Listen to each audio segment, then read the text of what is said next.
Welcome, students. Today we are going to discuss about constitutional design, the chapter constitutional design.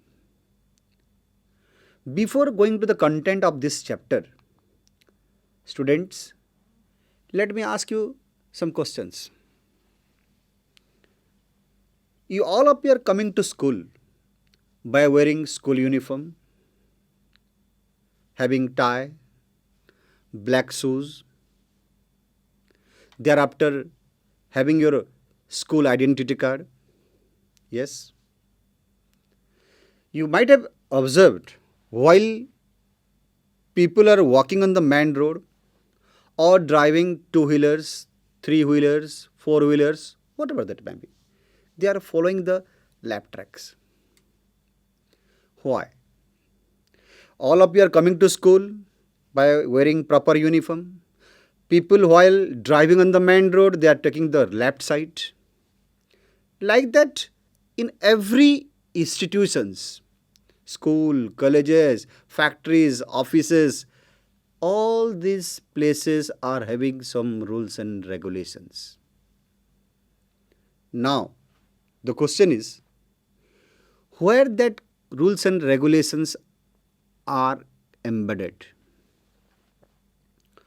All those rules and regulations, like your schools, are embedded in the almanac. Everything is written in the almanac. Whatever the dress code, your behavior, attitudes inside the school premises are there written in the almanac. So, we are following that. Now, if such rules and regulations are there for the school, colleges, or other institutions, what about the country? We know we are living in a large country. Vast areas are there. Different categories of people are there. How this could be handled properly? We have government. But how the government manage all these things? That is why for the smooth functioning of the rule country, we need some rules and regulations. And all those rules and regulations which are required to govern the country are embedded in a book. What is that? That is in the form of book. That is what it is called constitution. Every countries of the world today have their own set of rules and regulations.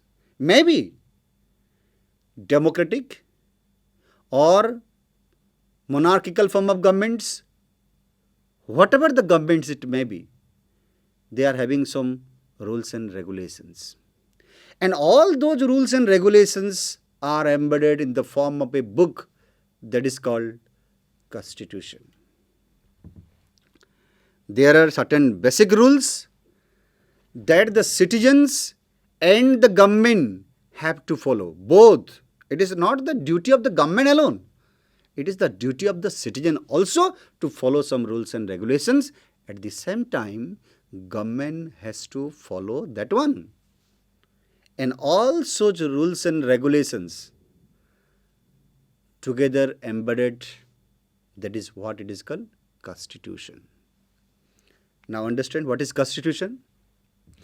Constitution is the supreme law of the land, fundamental documents of the country, and it determines the rights of the citizen, the powers of the government, and how the government should function. Today we are living in a democratic setup. And democratic setup, democratic government will rule the country, but not according to the way they want to. They have to rule according to the principle of the constitution. Because how the government will rule the country, run the country, it is clearly mentioned in the constitution. That is why it is the supreme law of the land which is to be followed by all, citizen as well as the government. So, today we are going to discuss various concepts about this, and our discussion will be about why do we need a constitution? How are the constitution drawn up? Who designs and in what way? What are the values that shape the constitution in democratic setups? All these are going to be discussed in this class. Students, in this chapter, we are going to discuss detail about the Constitution of India. But the preparation of the Constitution of India, before going to that chapter, we are going to discuss about the same or related topic about the Constitution of South Africa. Let us discuss how the Constitution was designed in South Africa. Before going to this chapter, before going to the discussion, I will just read out the famous quote. I will ask you who has quoted this one. I have fought against the white domination, and I have fought against the black domination. I have cherished the ideal of a democratic and free society in which all persons live together in harmony and with equal opportunities. It is an ideal which I hope to live for and to achieve it. But if needs be, it is an ideal for which I am prepared to die. This is the famous quote of, who has quoted this? Famous quote of Nelson Mandela. Do you know who is Nelson Mandela? Nelson Mandela is the father of South Africa. In his lifetime, he has followed the path of Mahatma Gandhi. The ideology of Mahatma Gandhi was always followed by this great person, great soul, Nelson Mandela. Students, you know, he is also called the second Gandhi of the world. You know why? Because of the principles followed by him, which was followed by Mahatma Gandhi also. That is the path of non-violence. This is the person who gave freedom to the people of South Africa. Now, how did he do so? How he was there to fight against the system? How he helped in bringing democratic system to South Africa? This is the part of discussion now. Students, Nelson Mandela, he was tried for treason by the white South African government. During that time, South Africa was ruled by the white minority government. Along with Nelson Mandela, 7 other leaders were sentenced to life imprisonment in 1964. What is the reason? Why these people were sentenced to life imprisonment? Because these people have fought against the existing apartheid system in South Africa. We'll discuss what that apartheid is. and how he fought against the existing apartheid regime in South Africa. And Nelson Mandela, he spent the next 20 years in South Africa's one of the most dreaded prison, that is Robben Island, like Kalapani in India, which was very difficult for the people to reach out there. In such a condition, barbaric, unhumanitarian condition, he spent 28 years of his life. That is the great soul, Nelson Mandela.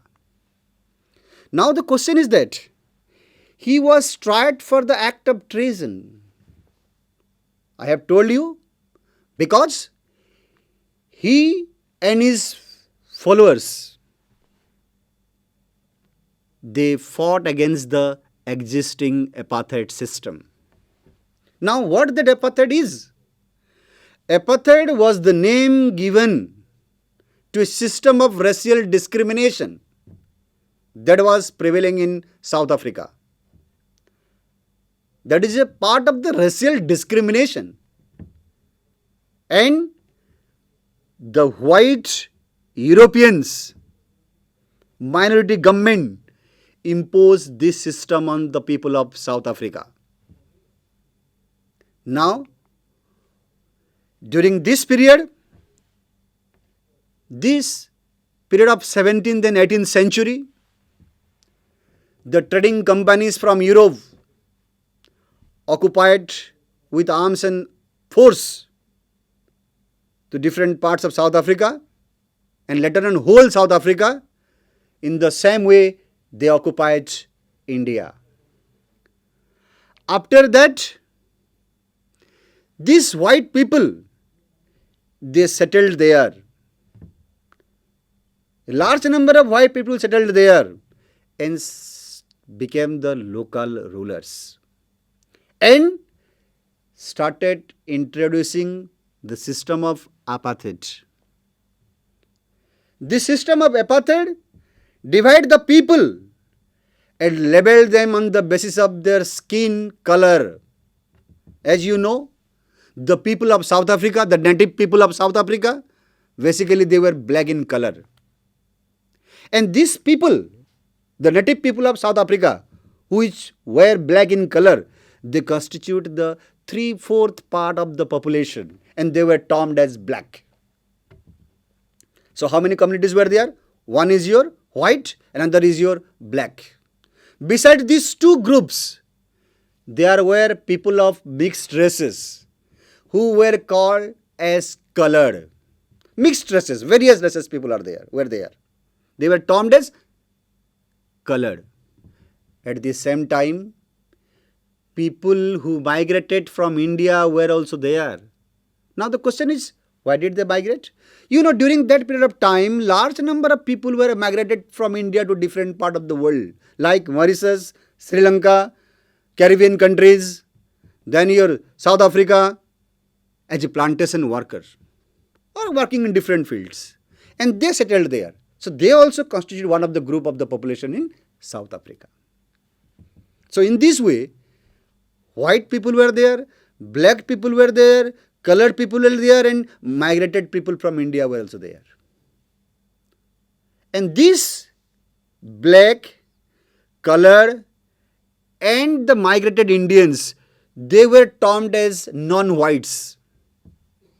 One is white, and all these people who are the blacks, then your colored, then your migrated Indians, they termed it one group, that is your non-whites.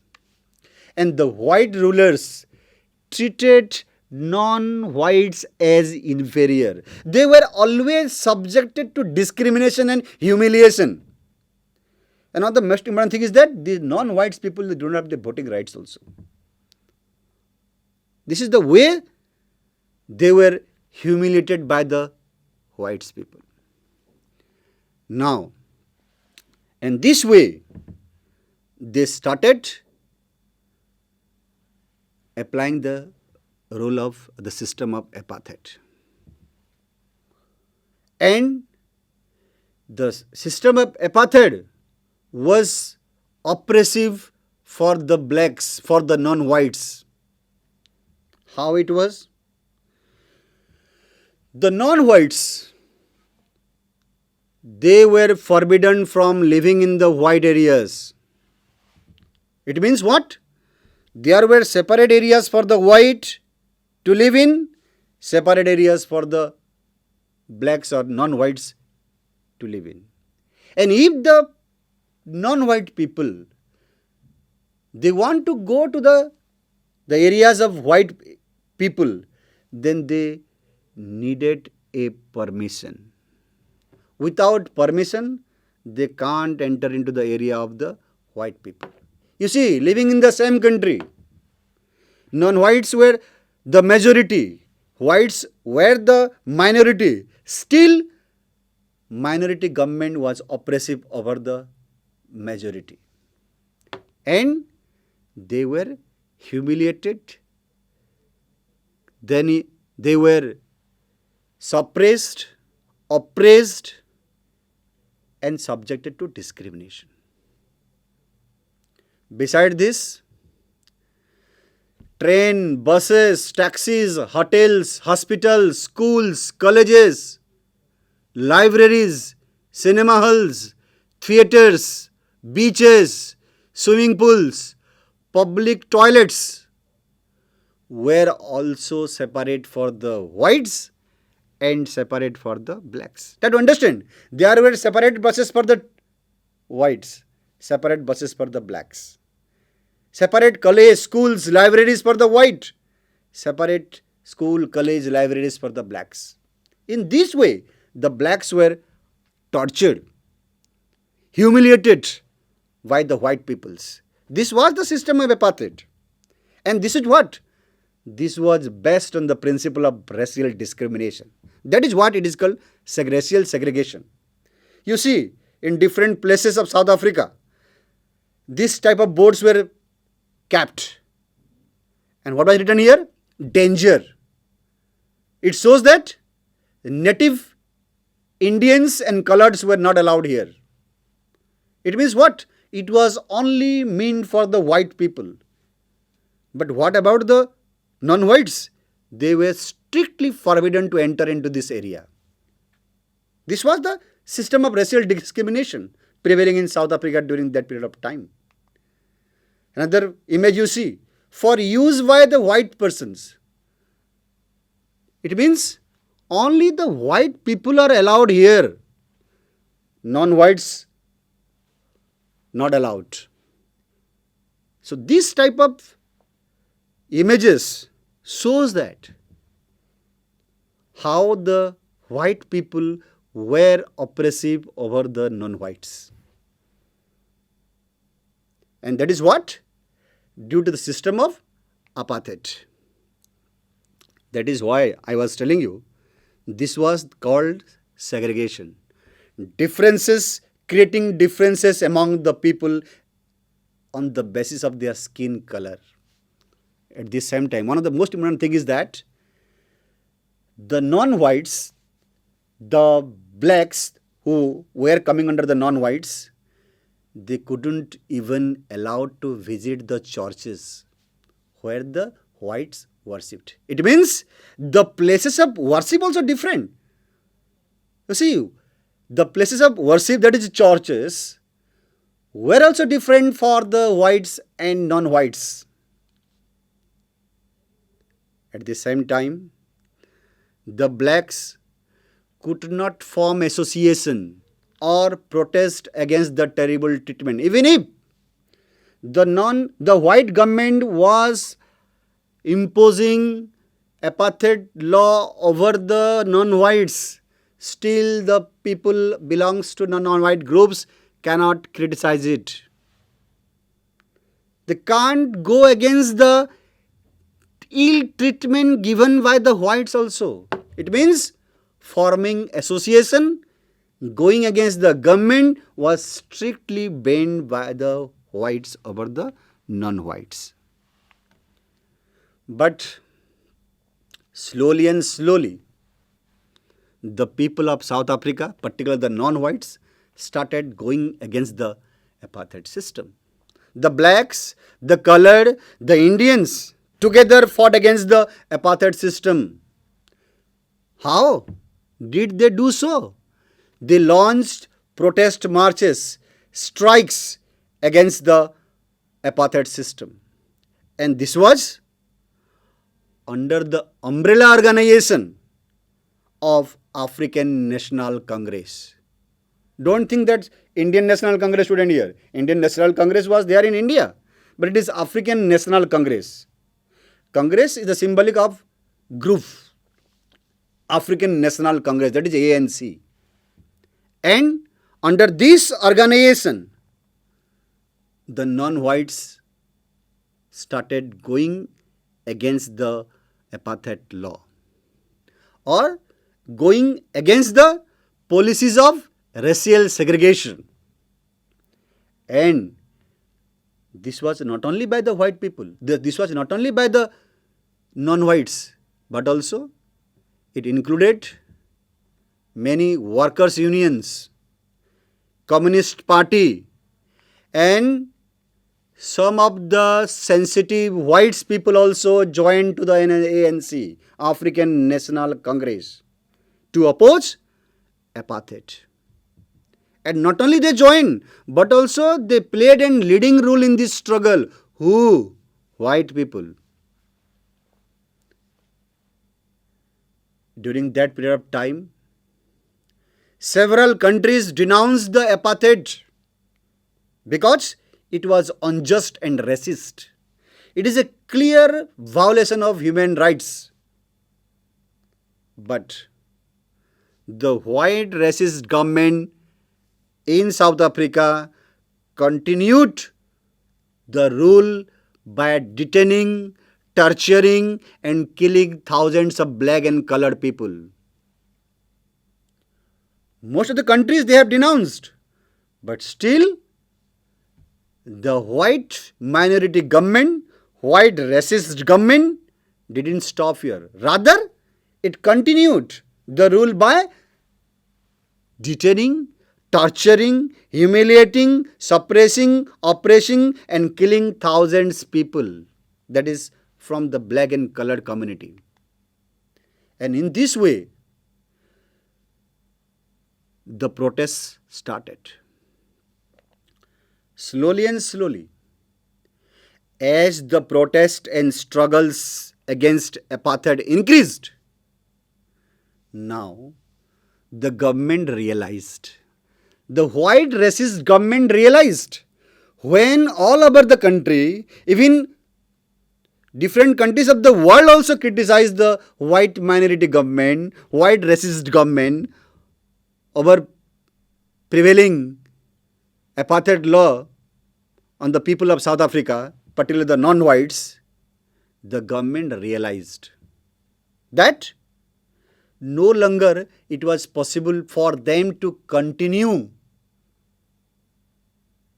the system of apartheid law or keep the blacks under the rule through apartheid system. It was realized by the white minority government later, slowly and slowly.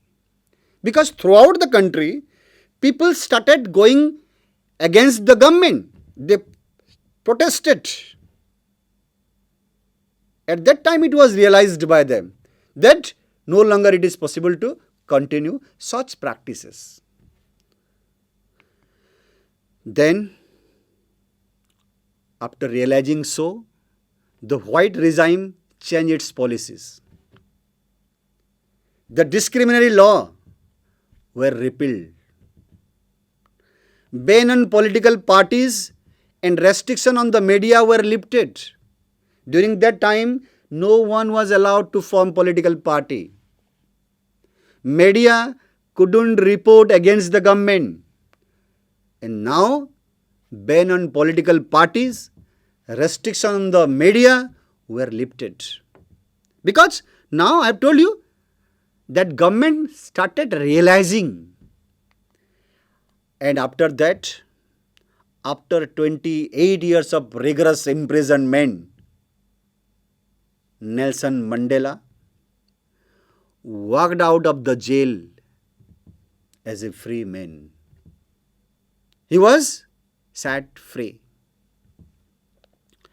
And at last, at the midnight of 26th April 1994, the new national flag of the Republic of South Africa was unfurled, making the newly won democracy in the world. It means South Africa got freedom.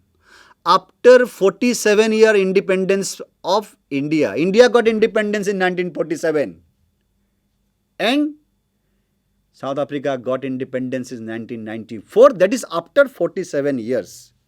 That is why there was a great impact of the freedom struggle movement of India on the freedom struggle movement of South Africa. And it was because of the great soul Nelson Mandela. And because of his effort, though he was given or sent to jail, still the protests continue under the banner name, umbrella organization, African National Congress. And after that, the apartheid government came to an end. It means the white minority government came to an end. After that, what happened? With the end of this white minority government, a multiracial government was formed in South Africa. You have to understand, multiracial government. You know who were there in South Africa? Whites, blacks, colored, migrated Indians. So all these people together now form a government. That is what? Multiracial government. You know, the blacks, they were discriminated,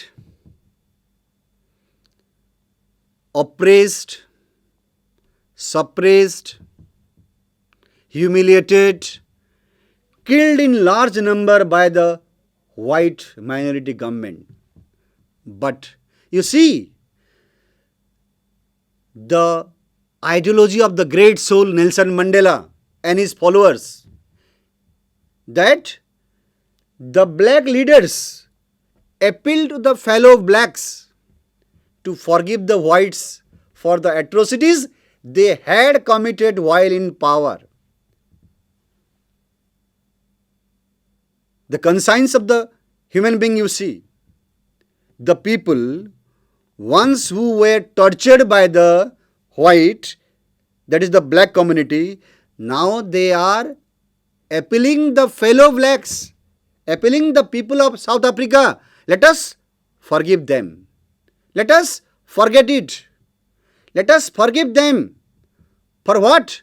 For the atrocities they had committed over the black people. While these white people were in power, they had committed great mistakes by torturing, killing large number of people.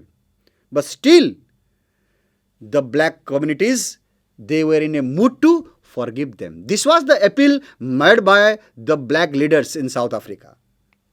And by getting the appeal of the leaders, the people decided to do so also. Why? Because it was the impact of the appeal. They said that, let us build a new South Africa based on the equality of all races and men and women, on democratic values, social justice and human rights. They decided that we will build a strong nation which will adhere to the principle of equality. Equality of all races, where men and women will enjoy equal rights, where there will be social justice. Social justice, you know, what was the system of apartheid? It was a racial segregation. It was not based on the principle of social justice, where one is humiliated, tortured and killed by the another. But now they wanted to build a South Africa, new South Africa, based on the principle of social justice. This was the ideology of the great soul of South Africa, that is Nelson Mandela. The party that ruled through oppression and brutal killings, and the party that led the freedom struggle. You see, two groups over there. In one side, the party who led the oppression, who ruled the people and killed large number of non-whites. On the other hand, who is there? The party that led the revolution, that led the struggle. Both the group sat together to draw a common constitution for the people of South Africa. This was the beauty of democracy. And it is only possible in a democratic system. You see, these two categories of people who were opposed to one another, they were going against one another, now they decided to sit together. For what? To draw up a common constitution for the people of South Africa. This was the best example in the modern world. It is never seen. You see, in case of India, when the Britishers gave freedom to us, they left the country. But they didn't so in South Africa. They stayed there. That is why these two group of people who were opposed to one another, now they decided to live together. After that, 2 years of discussion, debate,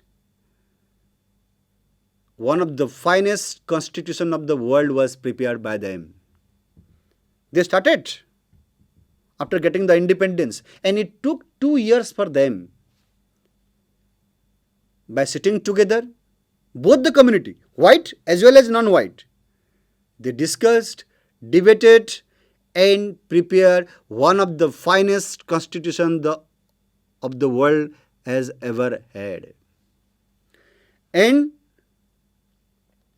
this constitution gave to its citizen the most extensive rights available in any countries of the world. Because these people, they had suffered a lot. For a long period of time, they were under the subjugation of the whites, not only under the subjugation of the whites, but also they were tortured, humiliated. That is why now they are preparing to give most extensive rights to the people of the country, so that they will never feel so what they have felt so earlier. This was the thinking of the people, both white as well as non-whites. Because these two groups, they sat together to draw up the common constitution for the people of South Africa. Together, these two community, they decided to search for a solution to the problems.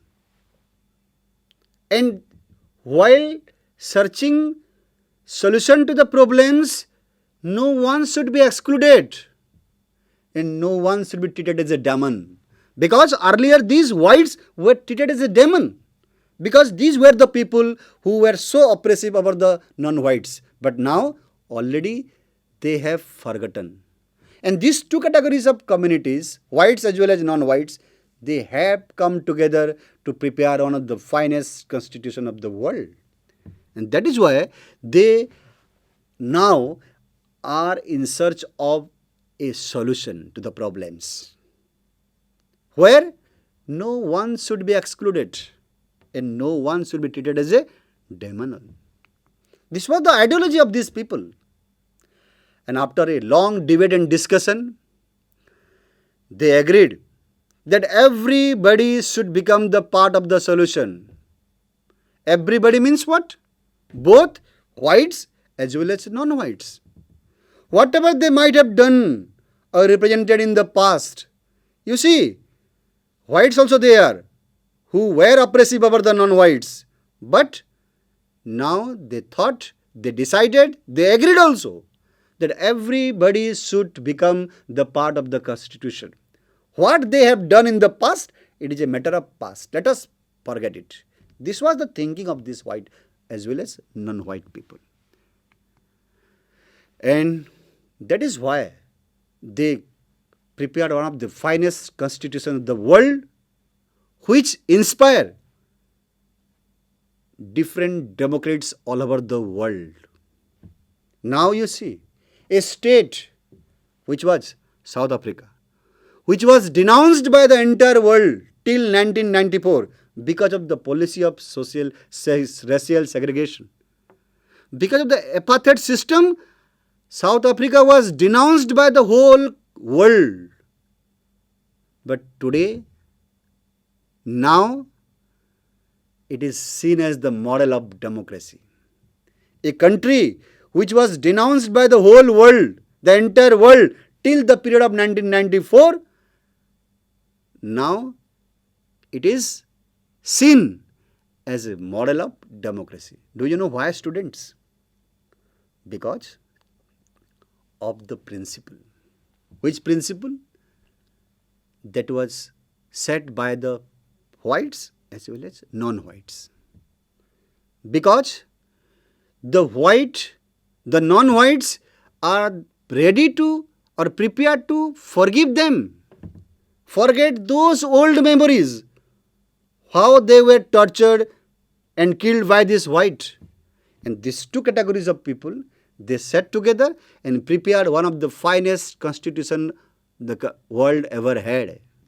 This is how today the constitution of South Africa is seen as the model of democracy. So, how it was possible? The people, those who were opposed to one another, now they have drawn up a common constitution for all. How it was possible? It was possible because of the determination of the people of South Africa. For what? To work together. To transform the bitter experience into better experience. It was done so by the people of South Africa. Because whatever the time they have spent in fighting with one another, now they have decided to work together. That is why, speaking on the South African Constitution, Mandela said, "The Constitution of South Africa speaks of both past and the future." It means it is the embodiment of past and future.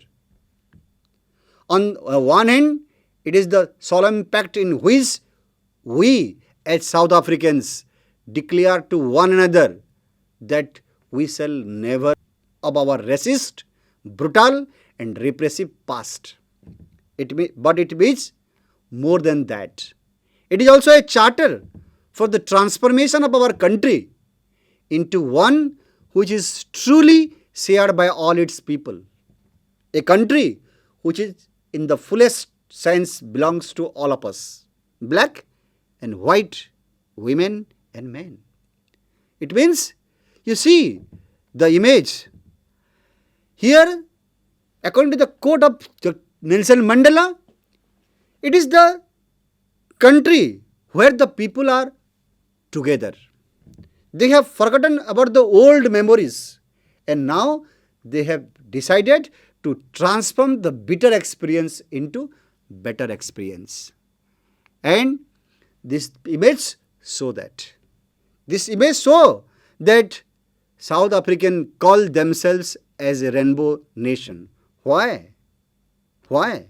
Because all these people wanted to work together. And they did so also. Now, students, we have already discussed about the past life and the present life of the people of South Africa, that is between the apartheid law, how the people of South Africa strongly struggled against the apartheid system, and how did they get rid of that also.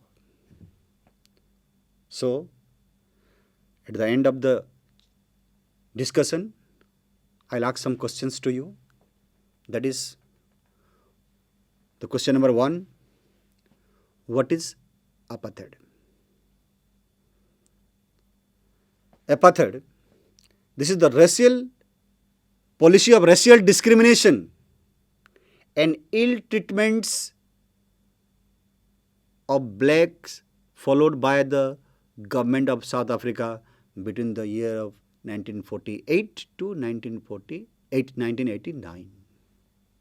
This was the period when this policy of racial segregation followed by the white minority government over the non-whites, over the blacks, colored and migrated Indians.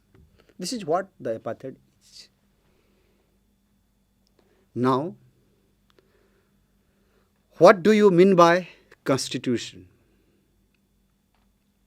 The answer is, the constitution is the supreme law of a country which contains fundamental rules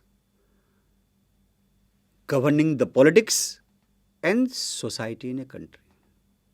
So, this is what about the today's discussion. Now, a home assignment for you. Does the story of South African struggle for freedom remind you of the Indian national movement? Make a list of similarities and dissimilarities between the two on the following points. The points are: nature of colonialism, relationship between different communities, leadership, that is both of Gandhi and Mandela, party that led the struggle, both the African National Congress and Indian National Congress, and the last one is method of struggle. You have to prepare the assignment at your home. In the next class, we'll discuss how the Constitution of India was drawn up and so. Thank you, students.